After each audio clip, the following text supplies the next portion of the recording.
Holberton School'dayım və bugün burada 100% təqaüd proqramına qəbul imtahanı həyata keçirilir. Arxamda hazırda qəbul imtahanı prosesini görürsünüz. Gəlin 100% təqaüdlü bu proqramla yaxından tanış olaq. İnnovasiya və rəqəmsal inkişaf agentliyinin dəstəyi və Paş Holdingin sponsorluğu ilə Holberton School Azərbaycan 100% təqaüdlə beynəlxalq səviyyəli texnologiya təhsili almaq imkanı təqdim edən qəbul proqramına artıq start verib. Təcrübə əsaslanan praktiki tədris modeli və layihə əsaslı öyrənmə metodu ilə Holberton School'da sən həm real bacarıqlar qazanırsan, həm də qlobal sertifikat əldə edərək dünyanın istənilən yerində karyera qurmaq şansı əldə edirsən. Elə videoda gördüyünüz anda baş tutan qəbul proqramında 100% təqaüd qazanacaq şəxslər Computer Science, Machine Learning, Full Stack Web Development və Cyber Security sahələri üzrə proqramda iştirak edəcəklər. Salam, mənim adım İsrafilova Zəhra.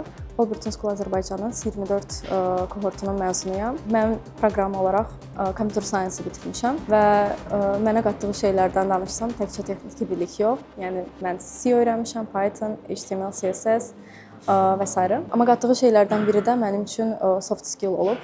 Yəni şəxsi yumşaq bacarıqlarımı inkişaf elətdirmişəm. Buna networking daxildir, problem solving, communication və s. Və hazırda da dəqiq yönəlmək istədiyim sahədə əminəm, project managementə yönəlmək istəyirəm və buranın faydası ilə əminəm ki, bunu yaxşı reallaşdıra biləcəm. Bura gəlməyin məqsədi o idi ki, inanıram ki, bu Holberton School'da eyni-minded insanlar tapmaq mümkün olacaq. Çünki mənim ən böyük məqsədlərimdən biri Azərbaycanı Dubai kimi bir IT hub-a çevirməkdir. Mən gördüyümə görə LinkedIn-dən tapmışam bu proqramı.